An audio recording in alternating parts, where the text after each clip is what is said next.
We awoke to this beautiful sunrise over the maze and with a great view of the chocolate drops.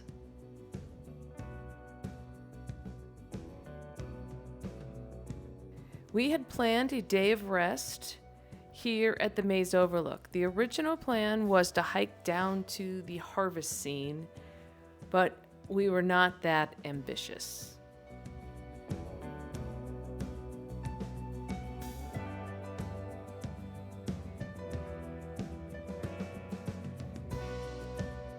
Instead, we spent our day looking at this view.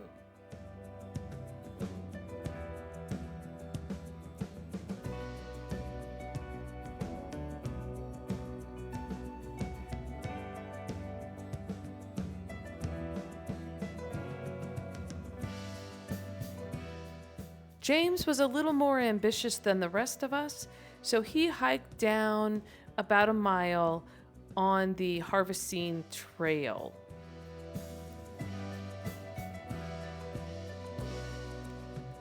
This is what the trail looks like. It's a lot of scrambling and wayfinding as you go.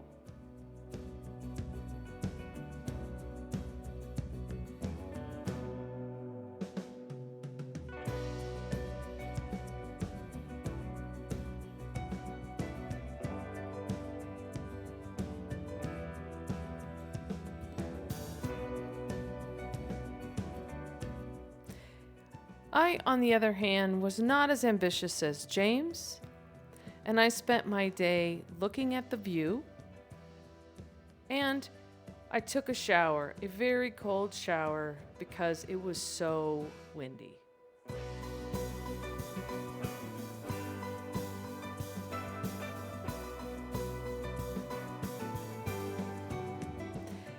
That evening, we enjoyed a beautiful sunset over our campsite and said goodnight to the maze.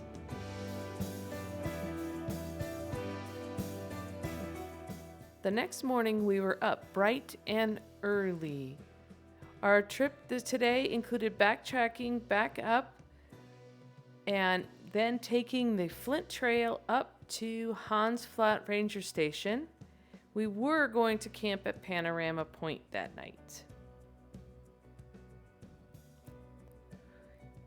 Here we are leaving the Maze Overlook.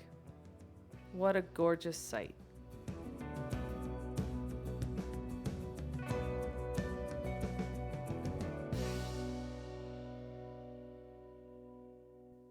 Once you get away from the Maze Overlook, there's a lot of dirt roads like this, very easy travel.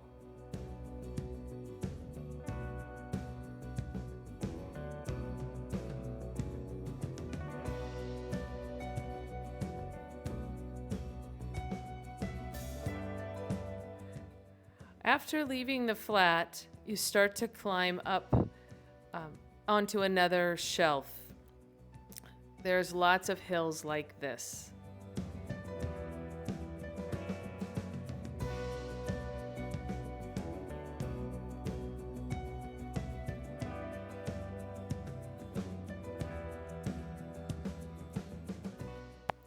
At this point, Glenn gets stuck again.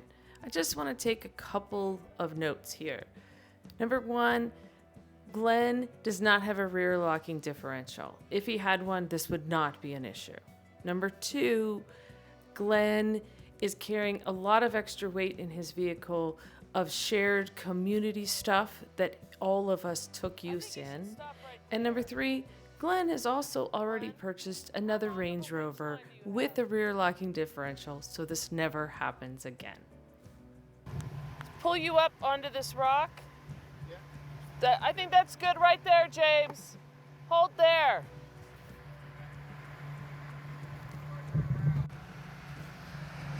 Okay. Defenders on solid rock.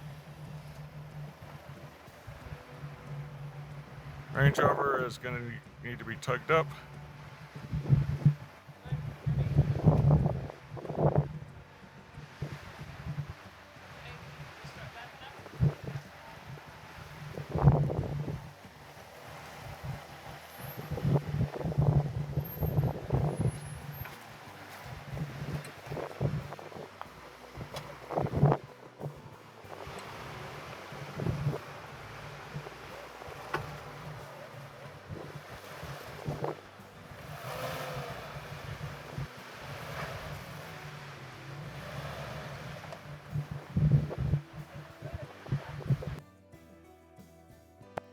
Here we go, starting up the Flint Trail.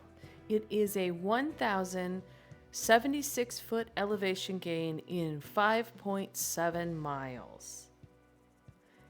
It's a hell of a road.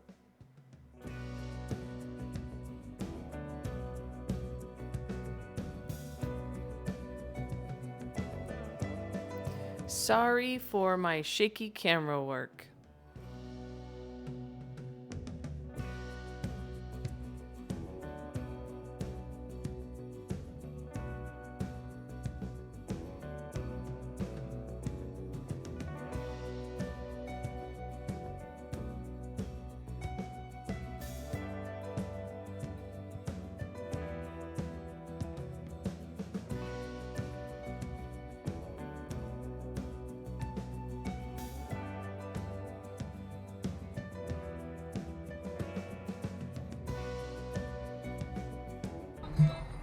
Let me jump out and help you. Okay. Oh, you need help? I don't think I need it.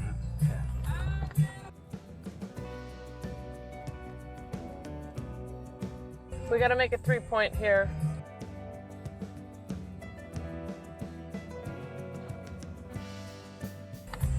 Let me know if you need a spot at all.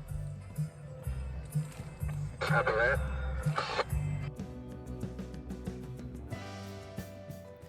Almost all of the turns or switchbacks are a 3-point turn, except, of course, for the last one.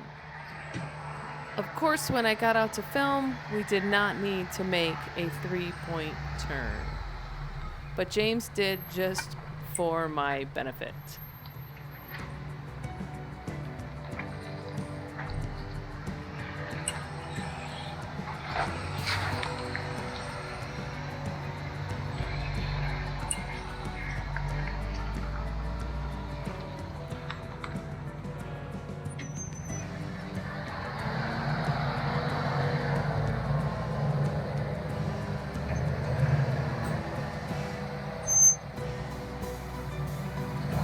And Glenn makes it. Alrighty.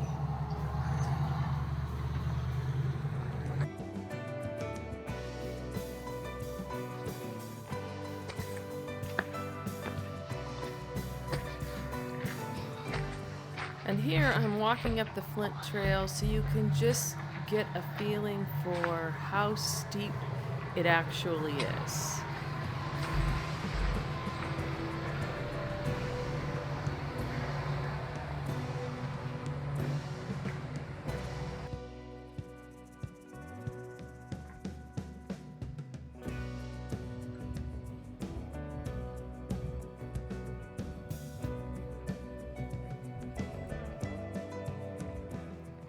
We slowly but surely make our way towards the top.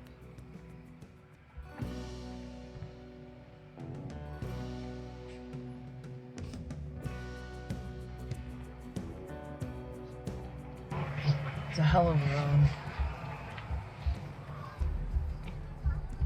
Okay. Copy that. As you say, okay, right?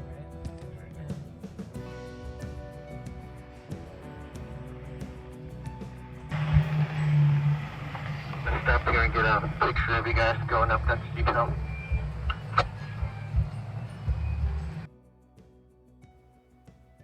And here is the picture that Miner took.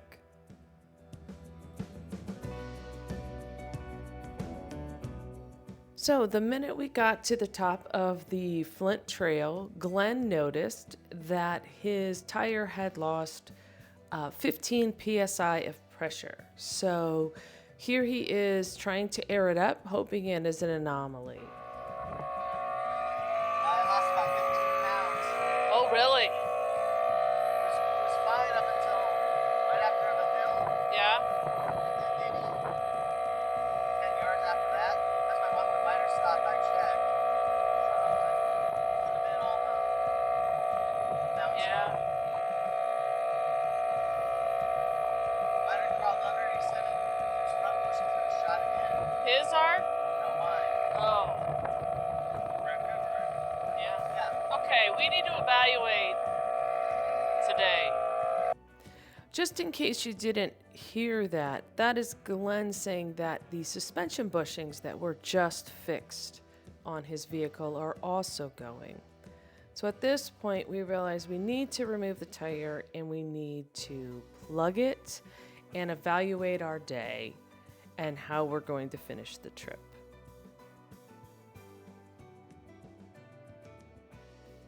So this is the very first time I ever have plugged a tire on a trail. I'm very proud of that. I will make a separate video on how I did that because it's pretty awesome. After the tire was plugged, we put the tire back on, or in this case, it was James and Glenn who put the tire back on. And we realized that Glenn's other tires were chunking. So we evaluate our day. And how do we do that? We do that with ice cream, of course. So we enjoyed our ice cream, and we decided that trying to make the trek out to Panorama Point is just not feasible with the condition of Glenn's tires and vehicle. So we decided to go out to Hans Flat and camp on BLM and head into Hanksville tomorrow. So we are cutting our trip a day short. We stop at the Flint Trail Overlook, and you can see from these pictures, this is where we have spent the last 4 days, and you can see the switchbacks up the side of the mountain that we just came up. Such a cool place. We also, for some reason, waited till this point to get a picture with all 4 of us together, which is a real shame. Made our way to Hans Flat Ranger Station and took our obligatory picture. Unfortunately, they were closed, so we made our way out to a campsite on BLM land. Once again, we circled the vehicles for a wind block.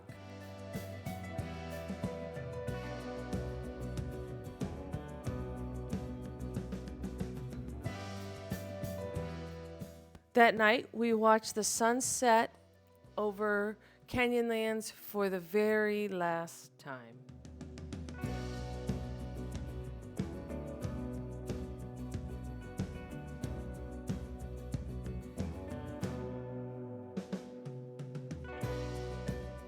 And then we enjoyed a nice hot fire for the first time on our trip.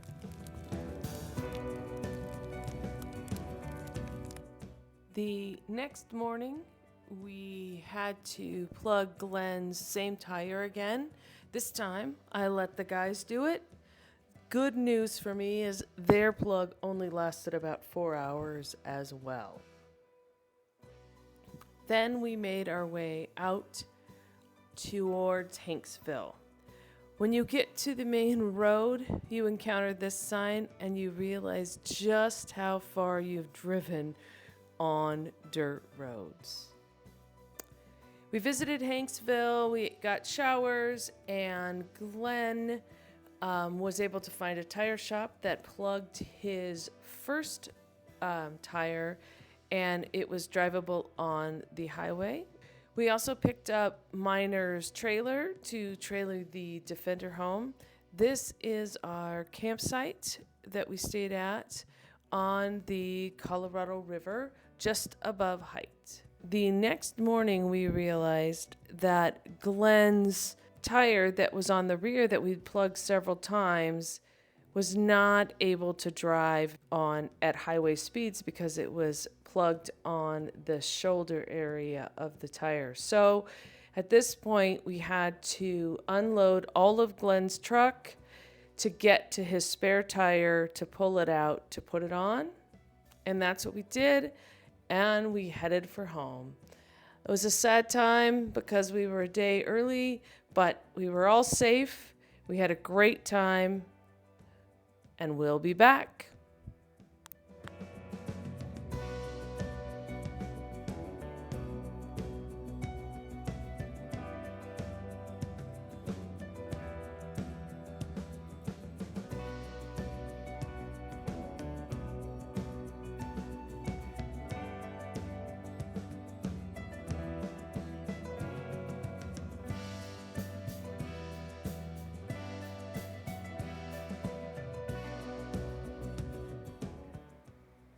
Thanks for the memories.